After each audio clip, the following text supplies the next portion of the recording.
Prejudiced teacher humiliates black teen. Her secret identity as principal shocks all. The classroom fell silent. Mrs. Alina Winters stood at the front, her thin lips pressed into a hard line, glasses perched on the edge of her nose as she stared down at James Washington. The 16-year-old black student sat frozen, his college application essay, the one he'd spent weeks perfecting, now covered in red marks that bled across the page like wounds. "Perhaps," Mrs. Winters said, her voice carrying through the silent classroom, "you should consider more realistic goals for someone of your background."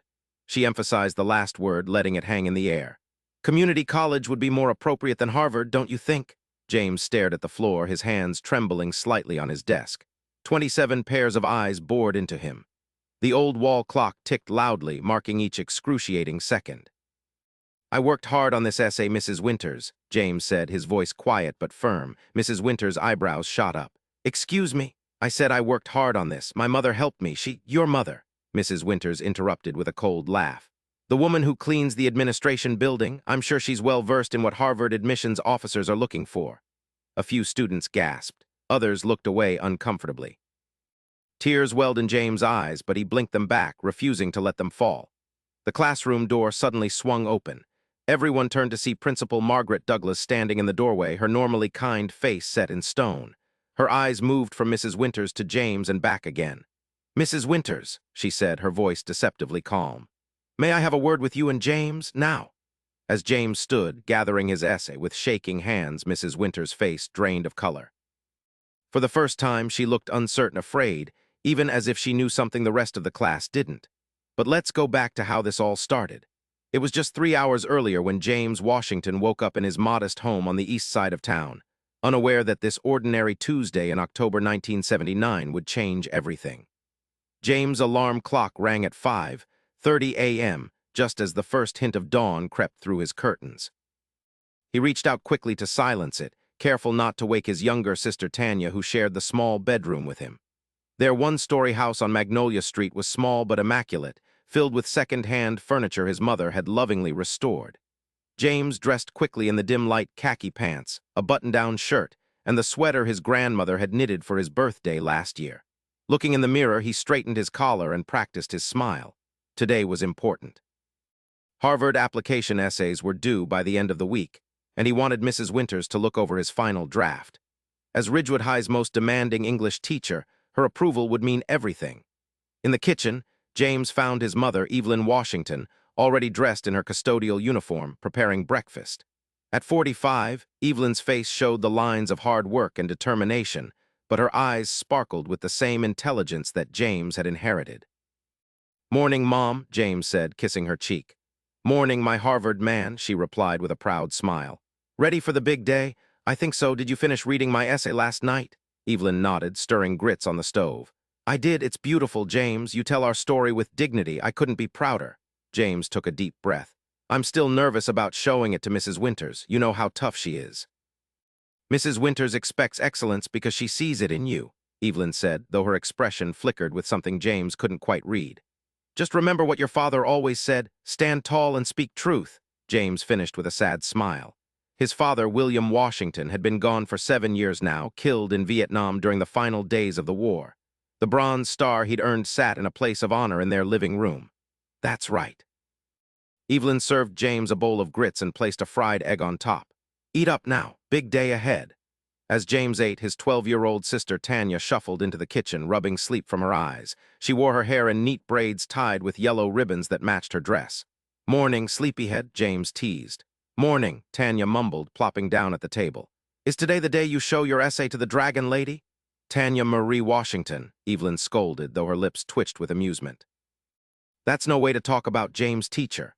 "Sorry, Mama," Tanya said, not sounding sorry at all. "But everyone knows Mrs. Winters is the meanest teacher at Ridgewood. Even the other teachers are scared of her." James shrugged. "She's tough but fair, and if she says my essay is good enough for Harvard, then it is." 15 minutes later, James grabbed his backpack and the folder containing his precious essay. As he was about to head out the door, his mother stopped him. "James, wait." Evelyn reached into her pocket and pulled out a small wooden carving of a bear. "Your father carried this through 2 tours in Vietnam. He called it his courage charm. I want you to have it today." James took the small carving, running his thumb over the smooth wood. "Thanks, Mom. I'll bring it back tonight." No, Evelyn said, closing his fingers around it. It's yours now. You're becoming the man your father always knew you'd be.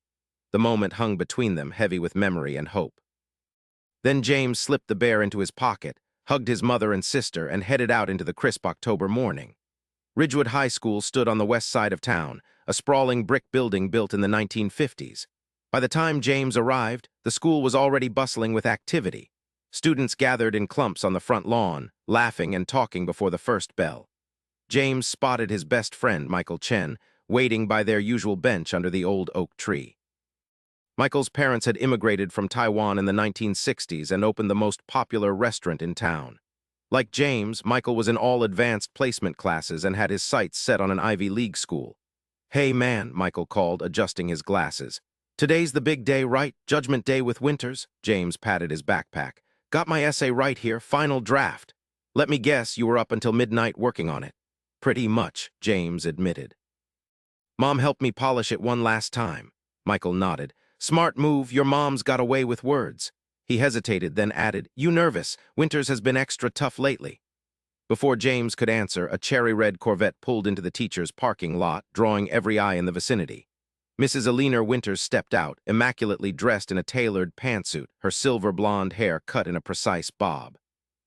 At 57, she carried herself with the confidence of someone who commanded respect and often fear. "Speak of the devil," Michael muttered. James watched as Mrs. Winters gathered her leather briefcase and strode toward the building, acknowledging the respectful greetings of students and staff with curt nods. "I'll catch you at lunch," James told Michael. "I want to try to talk to her before class." Michael gave him an encouraging punch on the shoulder. "Good luck, man, you've got this." James made his way through the crowded hallways to the English department. The door to Mrs. Winters' classroom was open, and he could see her arranging papers on her desk with military precision. He took a deep breath, feeling the wooden bear in his pocket, and knocked on the doorframe. Mrs. Winters looked up, her steel-blue eyes appraising him over the rim of her glasses. "Mr. Washington, you're early." "Yes, ma'am," James said, stepping into the classroom. The smell of chalk dust and the lemon polish Mrs. Winters insisted on using for her desk filled the air. "I was hoping I could talk to you about my Harvard application." Something flickered across Mrs. Winters' face, so quickly James almost missed it. Surprise, displeasure, he couldn't tell. "Harvard," she repeated, setting down her papers. "That's quite an ambitious goal." "Yes, ma'am," James agreed. "But I've maintained a 4 GPA, and with my extracurriculars and the scholarship program—" "Mr. Washington," Mrs. Winters interrupted, "Harvard accepts less than 10% of applicants. The competition is fierce." She emphasized the last word, studying him as if assessing whether he had what it took. James stood taller, channeling his father's confidence. "I know that, Mrs. Winters. That's why I wanted your feedback on my essay. If anyone knows what makes good writing, it's you." The compliment seemed to soften her slightly. She held out her hand. "Let me see it, then." James pulled the folder from his backpack and handed it over. The essay had taken him weeks to write a personal narrative about his father's sacrifice in Vietnam and how it had shaped James' determination to make a difference through education and eventually law. Mrs. Winters scanned the first page, her expression unreadable. Then she closed the folder and placed it on her desk. "I'll review it and give you my feedback during class this afternoon," she said dismissively. "Now, if you'll excuse me, I need to prepare for first period." "Thank you, Mrs. Winters," James said, trying to hide his disappointment. He'd hoped for an immediate reaction, some indication of whether she thought he had a chance.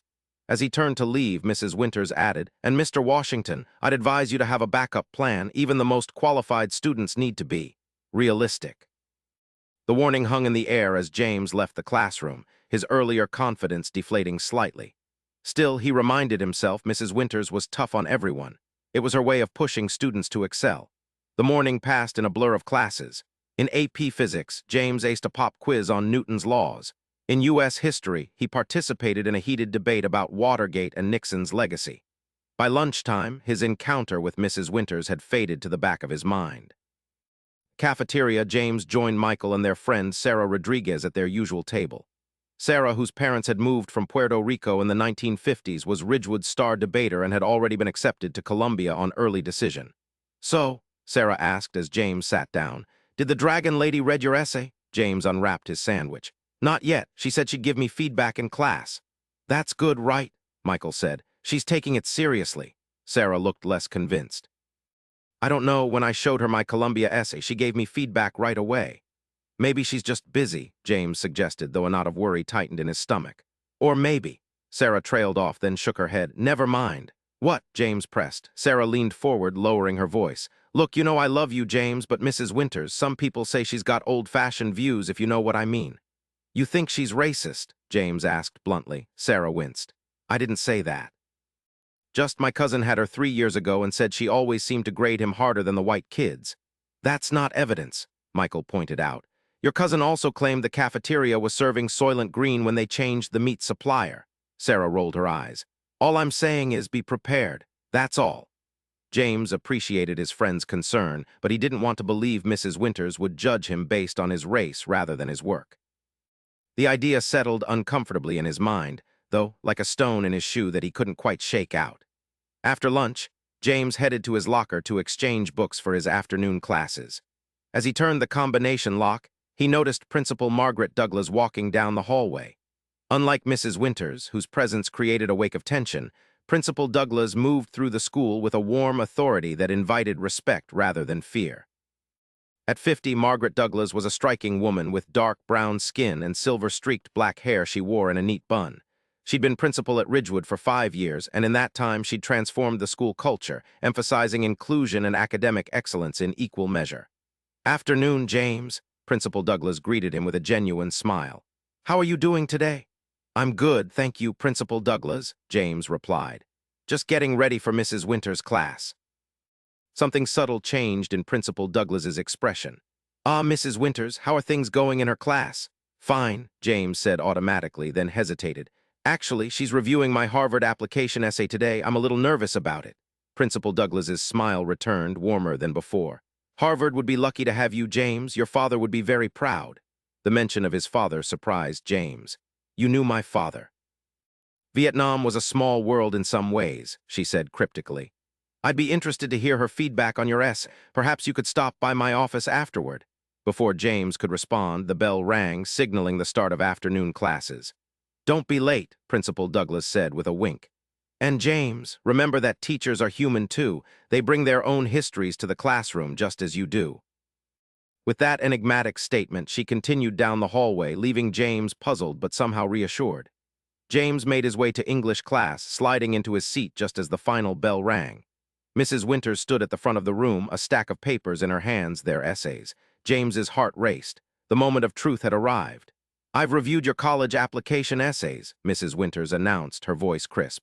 Some of you clearly understood the assignment, others. She let the word hang, her gaze sweeping across the room. Others have a great deal to learn about setting appropriate goals and representing themselves honestly. She began calling students up one by one to receive their essays. With each name, James's anxiety grew. Some students returned to their seats looking relieved, others disappointed. Sarah received hers with a smile, an A judging by her expression as she passed James's desk. Finally, when almost everyone else had been called, Mrs. Winters said, James Washington. James approached her desk, acutely aware of every eye in the classroom following him. Mrs. Winters held his essay but didn't immediately hand it over. Mr. Washington, she said, loudly enough for the entire class to hear. I'd like to discuss your essay. James nodded, his mouth suddenly dry. You wrote about your father's sacrifice in Vietnam and your desire to honor his memory by attending an elite institution, Mrs. Winters continued. It's a touching sentiment. Something in her tone made James's stomach clench. However, Mrs. Winters went on, I find your essay lacks the sophistication and depth required for an Ivy League application. Your grammar is adequate, but your analytical skills are rudimentary at best.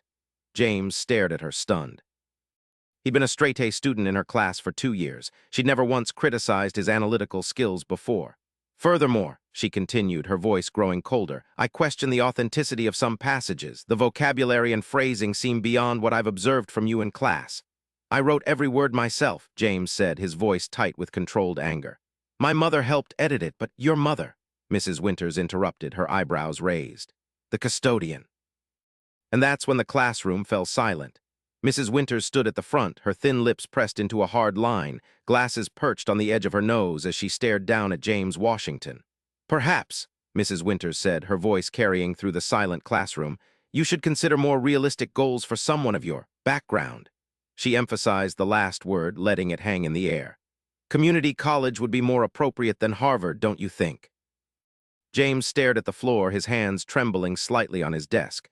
27 pairs of eyes bored into him. The old wall clock ticked loudly, marking each excruciating second. "I worked hard on this essay, Mrs. Winters," James said, his voice quiet but firm. Mrs. Winters' eyebrows shot up. "Excuse me? I said I worked hard on this. My mother helped me. Your mother," Mrs. Winters interrupted with a cold laugh. "The woman who cleans the administration building. I'm sure she's well versed in what Harvard admissions officers are looking for." A few students gasped. Others looked away uncomfortably. Tears welled in James' eyes, but he blinked them back, refusing to let them fall. The classroom door suddenly swung open. Everyone turned to see Principal Margaret Douglas standing in the doorway, her normally kind face set in stone. Her eyes moved from Mrs. Winters to James and back again. "Mrs. Winters," she said, her voice deceptively calm. "May I have a word with you and James? Now." Now back to where we started. As James stood, gathering his essay with shaking hands, Mrs. Winters' face drained of color. For the first time, she looked uncertain, afraid, even as if she knew something the rest of the class didn't. Principal Douglas held the door open, her expression unreadable as James walked past her. Mrs. Winters followed, her usual confident stride now hesitant. "Mr. Chen," Principal Douglas called to Michael, who sat rigid with shock at his desk. "Please inform the class that Mrs. Winters will return shortly. In the meantime, everyone should read Chapter 7 of To Kill a Mockingbird." His mother greeted him with surprise. "I didn't expect to see you here." "I wanted to thank Principal Douglas again," James explained, "and I thought I might catch you before your shift." "Come join us," Principal Douglas invited, gesturing to an empty chair. "Your mother and I were just reminiscing about old times." James sat down, glancing at the photo albums. One picture caught his eye: two young men in army uniforms, arms around each other's shoulders, grinning at the camera. With a jolt, he recognized his father. The other man had to be Marcus Douglas. "They were inseparable," Principal Douglas said, noticing his interest. "From basic training through tutor. Marcus used to write home about how your father would recite Shakespeare during night watch to keep their spirits up." "Dad loved Shakespeare," James said softly. "He used to read the sonnets to me as bedtime stories." Evelyn reached over and squeezed his hand. "That's why your essay about his influence is so powerful, James. It's authentic. It's your truth. And it's a truth Harvard needs to hear," Principal Douglas added firmly. As the three of them continued to look through the photos, sharing memories and stories, James felt a sense of completion, as if pieces of a puzzle he hadn't even known was incomplete were finally falling into place. His father's friendship with Marcus Douglas, his mother's struggle against Mrs. Winters' prejudice, Principal Douglas's quiet support over the years. All of it had shaped him, prepared him for his own journey. 3 months later, on a cold January morning, James checked the mail before school, as he did every day. Among the usual bills and flyers was a thick envelope with the Harvard crest in the corner. His hands trembled as he stared at it, afraid to hope. "Mom," he called, his voice cracking with excitement. "Mom, it came." Evelyn rushed from the kitchen, Tanya close behind. They gathered around as James carefully opened the envelope and pulled out the letter. "Dear Mr. Washington," he read aloud, his voice growing stronger with each word. "We are pleased to inform you that you have been accepted to Harvard University's incoming class." The rest of the letter was drowned out by Evelyn and Tanya's cheers. James looked up at his mother, tears of joy in his eyes, and saw her pride shining back at him. "Your father would be so proud," she whispered, pulling him into a tight hug. Later that day, James stopped by Principal Douglas's office to share the news. She beamed when she saw the acceptance letter, coming around her desk to embrace him. "You did it, James," she said warmly, "though I never doubted you would." "I couldn't have done it without you," James said. "Without both of you, you and my mom." Principal Douglas shook her head. "We may have cleared some obstacles from your path, James, but you walked it on your own strength. Never forget that." As James turned to leave, Principal Douglas called after him, "Oh, and James. I received an interesting phone call this morning from Alina Winters." James stopped, surprised. "Mrs. Winters, what did she want?" "To apologize," Principal Douglas said simply. "She's been doing a lot of reflection these past few months. She asked me to tell you that she was wrong about you, about your mother, about many things." "Do you believe her?" James asked. Principal Douglas considered the question. "I believe that recognition of one's mistakes is the first step toward redemption. Whether Alina truly changes remains to be seen, but it's a start." James nodded, thinking about redemption and second chances. "Will she be coming back to teach?" "No," Principal Douglas said firmly. "Some bridges can't be rebuilt, but she's taken a position teaching adult literacy classes at the community center, working with people she once might have dismissed as unworthy of education. The irony wasn't lost on James. Maybe she's finally learning something herself. "We can hope," Principal Douglas agreed. "In the meantime, you have a bright future ahead of you, James Washington. Harvard won't know what hit them." As James walked home that afternoon, his acceptance letter safely tucked in his pocket, he thought about the journey that had brought him to this moment. The obstacles he'd faced, the support he'd received, the history he'd uncovered. Each step had prepared him for the road ahead. He thought of his father, whose courage and love of learning had inspired him. Of his mother, whose determination and resilience had shown him that no dream was too big. Of Principal Douglas, whose quiet mentorship had guided him. Even Mrs. Winters, whose prejudice had ultimately strengthened his resolve rather than weakening it. All of these threads had woven together to create the tapestry of his life, a story still being written. As he approached his house, James took out his father's wooden bear, running his thumb over the smooth surface one more time before tucking it back into his pocket. Some journeys ended, others were just beginning. Harvard awaited, and James Washington was ready. Thank you for listening. If this story touched you, please subscribe and share your thoughts in the comments.